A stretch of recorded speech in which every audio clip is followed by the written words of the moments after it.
O sangue, parte celular vital para a saúde do corpo, pode ser classificado em grupos, segundo vários sistemas. O mais usado é o sistema desenvolvido em 1900 por Landsteiner, patologista americano de origem austríaca. Foi ele quem descobriu os 4 grandes grupos sanguíneos e, a partir daí, introduziu o sistema ABO de classificação dos tipos de sangue. Por este trabalho, Karl Landsteiner recebeu o Prêmio Nobel de Fisiologia e Medicina de 1930. Alô, gente. Olha nós aqui novamente. Hoje, para ver uma parte muito importante também da matéria, que é a tipologia de sangue. Antigamente, antes do começo do século, já sabia que é muito importante o sangue para a vida. Às vezes o indivíduo sofria algum tipo de traumatismo, algum tipo de acidente onde havia perda de parte do seu sangue. E sabia-se que com isso o indivíduo tendia à morte, porque o sangue é parte importantíssima do corpo. Tentava-se às vezes fazer as transfusões de sangue. De vez em quando, raramente, dava certo a transfusão. O indivíduo recebia o sangue e ficava bom. E não tinha problema nenhum. Mas a maioria das vezes o indivíduo entrava em choque imediatamente. E de 3 a 4 minutos sobrevinha a morte. Mas era muito necessário que se fosse descoberto o porquê que certas transfusões eram possíveis e outras transfusões não davam certo. Estudos profundos foram feitos, principalmente com a Primeira Guerra Mundial, pela quantidade de ferimentos existentes que havia grande perda de sangue. Então, houve um estudo muito aprofundado sobre isto. E foi-se perceber que existiam 4 tipos de sangue. Esse tipo de estudo foi feito nos Estados Unidos. E foi percebido que existiam 4 tipos de sangue devido a um tipo de proteína existente nos glóbulos vermelhos do indivíduo. Existiam proteínas diferentes para diferentes indivíduos dentro das hemácias desses indivíduos. E essas proteínas foram chamadas de aglutinogênios. Vamos ver quais são os tipos de sangue e os possíveis tipos de proteína existentes nesse sangue. Vamos lá ver? Vejam, foi percebido que existia um tipo de aglutinogênio que também é chamado de antígeno A dentro das hemácias do indivíduo. Nada mais certo do que chamar este indivíduo que possui aglutinogênio A de indivíduo do tipo A. Um outro tipo de proteína, que chamou-se de proteína B, foi descoberto. Em outros indivíduos, possuíam então a proteína B. Nada mais certo do que chamar esses indivíduos do tipo B. Já temos 2 tipos de indivíduos. Indivíduos do tipo de sanguíneo A, indivíduos do tipo sanguíneo B. Outros indivíduos existiam com a proteína A e também a proteína B em sua hemácia. Era um outro tipo de indivíduo, poderia chamar de indivíduo do tipo C. Mas para deixar bem patente que esse indivíduo tem as proteínas A e a proteína B, chamamos esse indivíduo de indivíduo do tipo AB. E existem indivíduos, na realidade, grande parte da população, que possuem esse tipo, não possuem nenhum dos tipos de proteína. Né? Esses indivíduos foram chamados de indivíduos do tipo 0. 0 aglutinogênio, não tem nenhum aglutinogênio.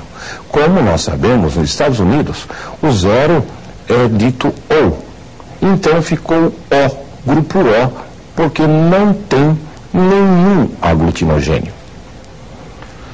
Mas vejam, isso não explica o porquê que de vez em quando dá certa a transfusão sanguínea de vez em quando não dá certo.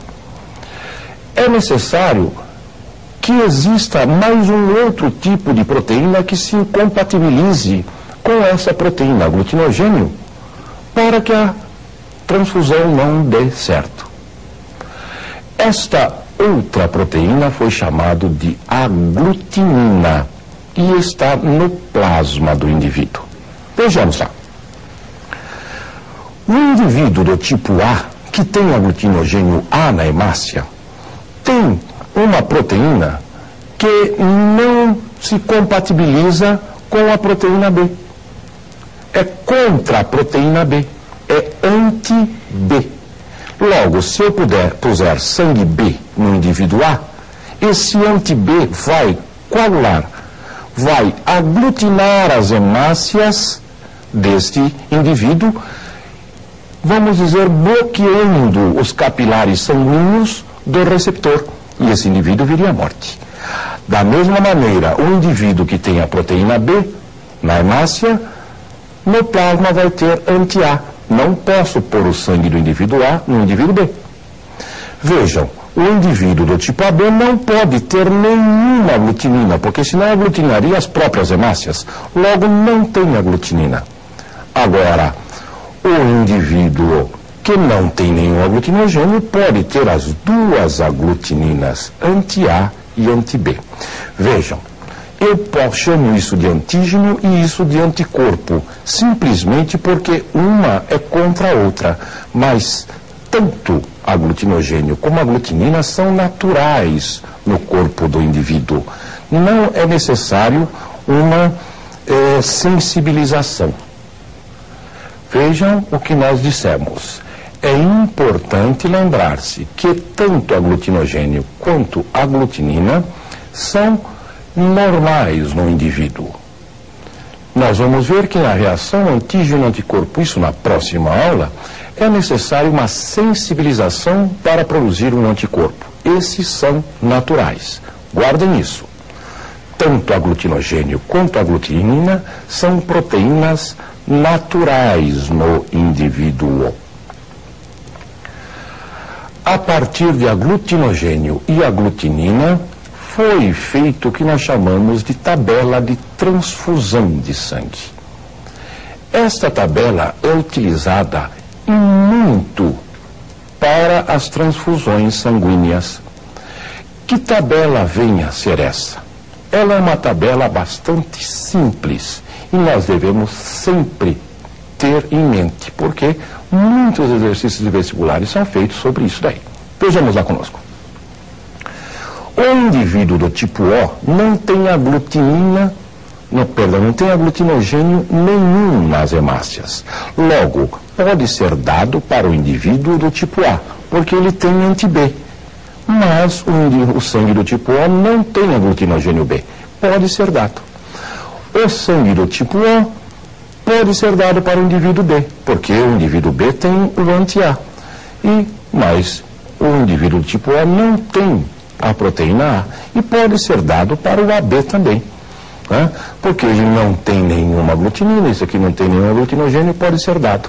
Por isso, esse indivíduo do tipo O pode ser dado para todos os outros indivíduos, é chamado de doador universal. Guardem, doador universal. Sangue universal não existe, é sangue doador universal. Já o indivíduo AB, por não possuir nenhuma aglutinina no plasma, pode receber sangue de qualquer tipo, por isso chamado de receptor universal. E cada tipo de sangue pode doar para o tipo de sangue próprio. Vejam, transfusões homotípicas, quer dizer, do mesmo tipo para o mesmo tipo de sangue. Transfusão heterotípica, de um tipo para outro tipo de sangue. Só que um problema, as transfusões heterotípicas, quaisquer que sejam elas, só poderão ser feitas em pequenas quantidades. Por quê? Por exemplo, um indivíduo do tipo B tem no plasma o anti-A. E um indivíduo do tipo AB tem a proteína A. Se eu puser muita quantidade, este aglutinina do doador pode aglutinar as hemácias do receptor. Por isso, devem ser feitas sempre em pequenas quantidades. Vejam, isso é importante que guardamos então. Nós devemos fazer transfusões heterotípicas em pouca quantidade. Olha lá. As transfusões heterotípicas devem ser feitas sempre em pequenas quantidades de sangue. Que pequena quantidade de sangue vem a ser essa? Pequena quantidade de sangue vem a ser, no máximo, mais ou menos, né, 1/4 do sangue total do indivíduo. O que vem a ser 1/4 do sangue total do indivíduo? Calcule mais ou menos, em média, 6 litros de sangue em um adulto normal. Quer dizer, 1,5 litro de sangue na transfusão heterotípica. Na prática, somente 1 litro de sangue se faz de transfusões heterotípicas. Vamos ver a genética do sistema ABO, que isso é importante. Nós estamos falando de genética, vamos ver o tipo de genética que existe. Vamos lá. O gene que eu chamarei de IA vai determinar que o indivíduo faça a proteína A. Logo, vai ser indivíduo do tipo A. O gene IB vai fazer o indivíduo produzir a proteína B, o aglutinogênio B. E o genezinho diz, não faça proteína nenhuma, logo o indivíduo será do tipo O. Vejam a relação de dominância. O gene A domina o izinho, o gene B também domina o izinho, logo entre A e IB não existe dominância. Para o indivíduo ser do tipo A, ele pode ser homozigoto, IA ou IAI. Para o indivíduo ser do tipo B, o indivíduo pode ser IBIB ou IBI. Para o indivíduo ser do tipo AB, só um genótipo é possível, genótipo IAIB. E para o indivíduo ser do tipo O, só poderá ser izinho. Vejam, não existe relação entre recessividade e quantidade de indivíduos na população, porque apesar de ser recessivo, o genótipo izinho, o fenótipo tipo O, é o que mais existe na população. Então, para a próxima aula, nós falaremos sobre a reação antígeno-anticorpo, muito importante para a imunização e cura de muitas doenças. Até lá, gente. Estou te esperando.